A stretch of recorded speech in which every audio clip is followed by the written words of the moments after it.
우리 대한민국의 발전에서 그 첫 번째 대한민국의 수립을 한번 볼 건데요. 자, 드디어 우리가 기다리던 광복을 하게 됩니다. 1945년 8월 15일 날. 자, 이 광복의 배경에는 기본적으로 우리 민족의 어떤 꾸준한 독립운동이 이제 계속되어 왔다라는 건 이제 기본 전제로 이제 깔린 상태고요. 결정적으로 우리가 이제 광복을 하게 된 거는 일본이 이제 그 전쟁에서 졌다라는 거고요. 그 다음에 연합국들이 독립을 지지했다라는 건데요. 여기에서 말하는 연합국들은 이제 2차 세계대전에서 그 평화를 위해서 이제 뭉친 나라들이에요. 2차 세계대전을 일으킨 나라는 이제 세 개 나라예요. 독일, 이탈리아, 일본. 그러니까 일본. 그러니까 요 세 나라가 이제 그 2차 세계대전을 일으킨 나라고요. 이 나라를 우리가 보통 추축국이라고 이제 이야기해요. 추축국. 그러니까 추축국에 반대되는 세력이 이제 연합국이에요. 뭐 미국, 영국, 뭐 소련, 프랑스 등등등. 자, 이 연합국들이 이제 이집트 카이로에 모여서 카이로 선언. 그러니까 내용이 뭐냐면 이 카이로 선언의 내용이 그러니까 우리 한반도를 독립시키자라고 하는 게 이제 이 내용이에요. 이 카이로 선언에서 처음 이제 44년에 이야기하고 나서 그 다음에 이제 포츠담에서도 그 카이로 선언에서 이야기한 내용을 재확인했다. 이렇게 이제 볼 수가 있겠고요. 자, 그 다음에 이제 내려오면 자, 자, 광복한 다음에 이제 북쪽에는 소련이, 남쪽에는 이제 미국이 들어오게 되고요. 소련은 당시에 이 사회주의 그 국가의 이제 대표였고요. 미국은 이제 그 민주주의 국가의 이제 대표다라고 이제 볼 수가 있는 거죠.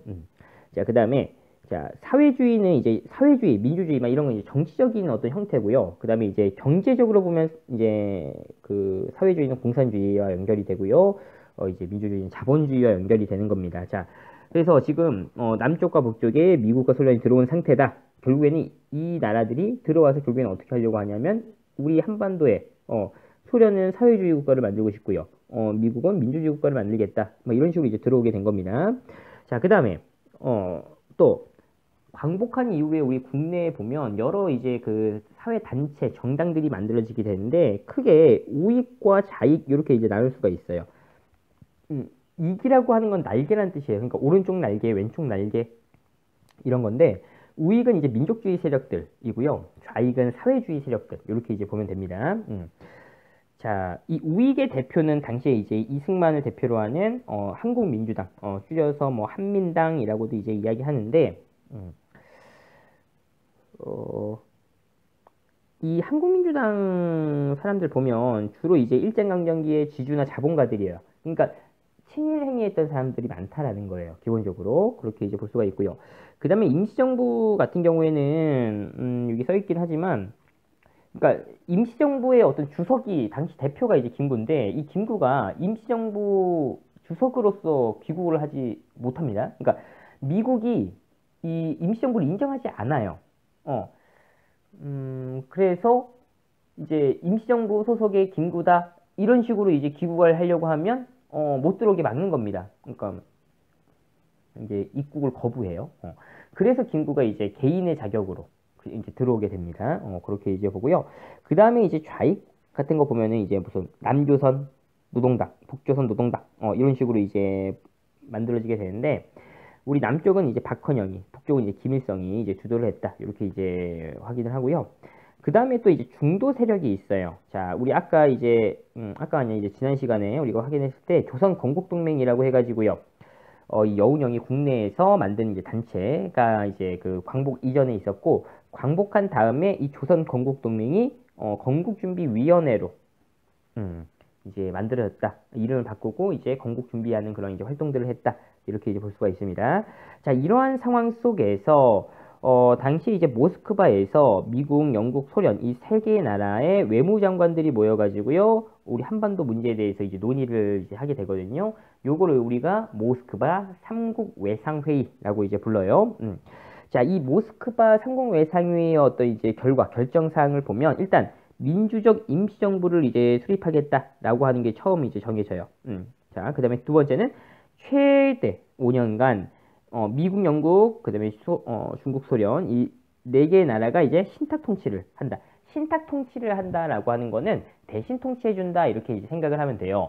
우리가 지금까지 이제 계속 이제 식민지였잖아요, 일본에. 그러니까 이제 이 미국과 소련은 이렇게 생각을 한 거예요. 정부가 수립되고 나서도 이제 이 한국이 스스로 이제 이렇게 통치를 하지 못할 것이다. 왜냐면 계속 식민 통치를 이제 받았으니까. 그래서 우리가 대신 최대 5년 동안 대신 통치해주겠다라고 하는 게 지금 신탁 통치입니다. 그 다음에 이 임시정부를 이제 수립하기 위해서 지금 이제 남북한에 지금 들어와 있는 미국과 소련이 이제 위원회, 공동위원회 열어가지고요, 정부 수립을 논의하고 정부 수립하면 이제 신탁 통치하겠다 이런 거야. 그러니까 순서로 따지면 임시정부 먼저 수립한 다음에 그러니까 미소공동위원회 설치하고 여기에서 이제 임시정부 수립에 대해서 논의하고 만든 다음에 만들어지면 이제 신탁 통치하겠다 이런 겁니다. 근데 이 모스크바 상공회상의 결과가 이제 알려지게 되면서 당시 우리 국내에 있던 이제 단체들이 이제 이거에 대해서 이제 의견을 내는데 처음에는 둘 다 이거에 대해서 반대를 해요. 이 반탁이라고 하는 건 신탁 통치에 반대한다 이러한 뜻입니다.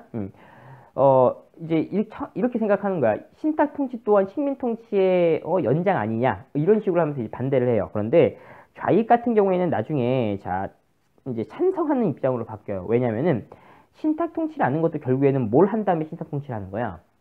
임시정부를 수립한 다음에 신탁 통치를 하겠다 이런 거잖아. 그러니까 정부를 먼저 수립해 주겠다라고 하니까 이 정부 수립에 이제 더 초점을 맞춘 겁니다.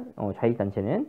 자, 이러한 상황에서 이제 그 모스크바 상공회상회의의 결과에 따라서 미소 공동위원회가 이제 열리게 됩니다. 1차가. 근데 임시정부 구성이 이제 누구를 참여시킬 것인가에 따라서 이제 미국과 그다음에 소련이 의견이 갈라져요. 일단 소련부터 보면 신탁 통치에 찬성하는 쪽, 그러니까 결국에는 이제 좌익 세력만 참여시키자라고 이제 이야기해. 그러니까 이 모스크바 상공회상회의의 결과에 반대하는 그런 단체나 정당을 굳이 왜 참여시키냐라고 하는 거죠. 찬성하는 쪽만 해가지고 정부 수립하자. 근데 결국에는 그게 이제 좌익 단체, 사회주의 단체다라는 거죠. 그러니까 사회주의 국가 만들려고 했던 거고요. 미국은 이제 이거에 대해서 무조건 반대를 해야 되겠죠. 그래서 모든 정당 단체 참여시켜라 라고 이제 하는 겁니다. 자, 결국에는 이제 의견이 이제 요게 합쳐지지 않아서 결국에는 이제 이 1차 미소 공동위원회는 결렬이 이제 되고요. 자, 이러한 상황 속에서 이제 여운형이 어떻게 하냐면 좌우합작 위원회를 만든 다음에 이 좌우합작 운동을 이제 펼치게 돼요. 자, 지금 우리 좌익과 우익 때 싸우지 말자. 정부 수립에 더 우리 함께 힘을 합치자라고 하면서 좌우합작 운동을 펼치지만 결국에는 실패로 끝나게 되고요. 자, 그다음에 2차 미소공동위원회도 열리지만 이것도 이제 결렬이 돼요. 자, 이렇게 되니까 미국이 이제 결단을 내리는데 우리 지금 한반도 문제를 국제연합 유엔에다가 이제 넘겨버려요. 그러니까 이제 유엔에서는 이제 그 안건을 받았으니까 이제 회의를 하겠죠. 유엔 총회를 해요. 그래서 이제 남북한 인구 비례에 따라서 이제 선거에서 정부 수립해라라고 한 겁니다. 근데 그래서 이제 유엔에서 이제 선거관리위원들을 이제 보내요. 우리 한반도에. 그때 이제 소련과 북한은 거절해요. 왜냐면은 지금 이렇게 유엔에 이 안건을 넘긴 게 미국이 혼자 독단적으로 이렇게 넘긴 거잖아요. 그러니까 소련 입장에서는 이제 좀 이제 어이없는 거죠. 왜냐면은 모스크바 상공회상회의 결정해가지고 미소공동위원회에서 같이 정부 수립하는 걸 이야기해야 되는데 지금 계속 결렬이 된다고 이제 미국이 그냥 이제 국제연합에 상의도 없이 이제 넘겨버렸다라는 거예요. 우리 한반도 문제를. 자, 그래서 거절하고요. 그러니까 이제 유엔이 다시 한번 이제 회의를 해요. 유엔 소총에. 그래서 가능한 지역에서 선거해 해라라고 한 거예요.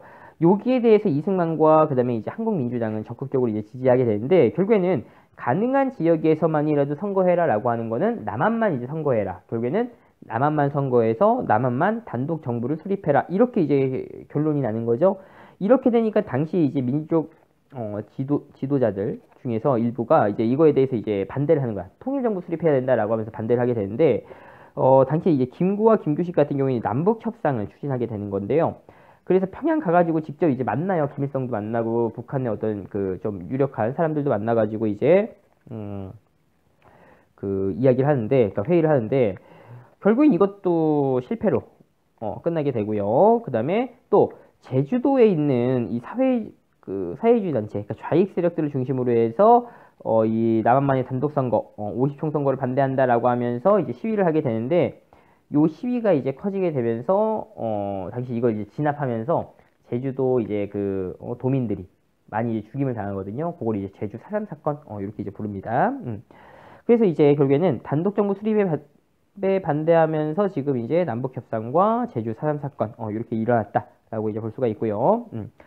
자, 결국에는 이제 우리 50총선거 다르면 남한 총선거라고도 얘기하고 50총선거 이렇게도 불러요. 50총선거. 자, 그래서 결국엔 남한만의 단독 선거, 그다음에 우리 최초의 보통 선거, 자, 이 선거를 통해서 이제 국회의원을 선출하게 됩니다. 자, 그다음에 국회의원들이 모여서 어떻게 돼요? 이제 국회를 구성하겠죠. 그 국회 이름을 이제 재헌국회 이렇게 이제 이야기하는데 재헌이라고 하는 거는 헌법을 만든다라는 거예요. 헌법 제정 요거랑 똑같은 거예요. 자, 7월 17일 날 이제 헌법 만든 걸 이제 공포를 하게 되는데 그래서 우리가 이제 재헌절을 이제 7월 17일이죠. 자, 우리 이제 대한민국은 대통령 중심의 민주공화정이다. 그다음에 국회에서 그러니까 국회의원들이 대통령을 이제 선출했고요. 처음에 이때는 그다음에 임기는 이제 4년이었다라고 이제 볼 수가 있습니다. 자, 결국에는 이제 8월 15일 날 대한민국 정부 수립을 이제 선포를 하게 되고요. 이제 국제연합 유엔에서 한반도 안에 있는 유일한 합법 정부는 대한민국이다라고 이제 승인을 합니다. 이에 대해서 이제 북한도 어떻게 돼요? 이제 남한에서 지금 이제 대한민국 단독 정부가 수립됐으니까 자기네들도 이제 정부 수립했다라고 하면서 9월 9일 날 조선민주주의 인민공화국 그 선포를 하게 돼요. 자, 그 다음에 내려와서 남북한의 이제 그 농지개혁, 토지개혁에 대해서 볼 건데요. 자, 남한은 이제 농지개혁법이라고 얘기하고요. 북한은 토지개혁법 이렇게 이제 이야기하는데 농지니까 농사를 지을 수 있는 땅, 결국에는 산림 임야, 그러니까 산이나 어떤 들 이런 거는 이제 제외하고요. 그 다음에 제외한 토지에 대해서 개혁을 하는 거고 북한은 모든 토지를 대상으로 해서 개혁을 하는 거야. 토지개혁법. 자, 일단 여기 3정보, 5정보 있는데요. 이건 토지 상한선. 그러니까 개인이 최대 가질 수 있는 토지의 크기야. 1정보당 1만 제곱미터 크기예요. 그러니까 남한에서는 3정보, 3만 제곱미터까지 1인당 가질 수 있었고요. 그 이상이 되는 거를 국가에서 이제 돈을 주고 매수를 해서 다시 돈을 주고 이제 필요한 사람들한테 이제 팔아요. 그래서 우리 남한은 유상 매수, 그러니까 유상 매입, 뭐 유상 분배 이런 식으로 이제 이야기하고요. 북한은 근데 이제 공산주의니까 그 기준 5정보보다 더 많이 가지고 있으면 국가에서 그냥 이제 빼앗고요. 그래 필요한 사람한테 그냥 나눠줍니다. 근데 이제 북한은 지금 46년 광복한 다음에 1년 있다가 바로 이걸 다 시행을 하고요. 우리는 정부가 수립되고 난 다음에 농지개혁법을 이승만 정부에서 이제 한다라고 이제 볼 수가 있고요. 자, 내려와서 자, 이 북한 같은 경우에는 이제 친일파 청산과 관련된 내용을 이 46년도 이때 다 청산을 같이 해요. 토지개혁법 하면서. 근데 우리는 미군이 들어와가지고 이제 미군정 통치 기간이라서 친일파 청산을 못해요. 왜냐면 미국이 우리 한반도에 대해서 뭐 잘 모를 거 아니야. 그래서 그러니까 기존에 뭐 관리로 있었던 사람, 뭐 경찰로 있었던 사람, 이 사람들을 그대로 다시 등용해서 쓴단 말이죠. 이 미군정 기간 동안. 근데 결국에는 식민지 시기에 어떤 관리였다, 뭐 경찰이었다 이런 사람들 결국에는 대부분 이제 그 친일파들이죠. 그러니까 친일파들이 미군정 하면서 다시 이제 다 살아남는 거야, 이 남한에서는. 그러니까 이제 국민들이 이제 정부가 수립되고 나서 지금 이 친일파 청산하자라는 이제 목소리가 이제 커지게 되면서 이제 이제 재헌국회에서 반민족행위 처벌법 오타가 났습니다. 처벌법을 만들게 돼요. 자, 만들고 나서 그러니까 반민족 행위라는 것 자체가 민족에 반하는 행위, 친일 행위를 이야기하는 거죠. 그래서 이 친일 행위했던 사람들을 조사하기 위해서 반민족 행위 특별조사위원회 줄여서 반민특위를 만들고요. 이제 친일파들을 이제 조사를 하게 되는데 결과 보면 이제 좌우가 대립하는데요. 그러니까 우익들 중에서 이제 친일파들이 좀 많아가지고 이제 의견이 이제 갈려지는 거예요. 그리고 이승만 정부는 이제 사실은 좀 반대예요. 이승만 자체가. 결국엔 1년 있다가 다 풀려나게 되고요. 자, 이승만 여기 보면은 새나라 건설을 힘을 합쳐야 된다라고 하면서 친일파 처벌에 이제 반대를 하게 됐다라는 거예요. 이승만이요. 그래서 이승만 입장에서는 자기 지지하는 정당이 한국민주당, 한민당인데 이 한민당에 소속되는 대부분의 사람들이 이제 친일 했던 사람들이니까 그 사람들을 결국엔 다 이제 이제 벌을 줘야 되는데 그렇게 되게 되면 자기 지지 세력을 다 잃어버리니까 당연히 반대를 하게 되겠죠. 자, 일단 여기까지 오늘 한번 보고요.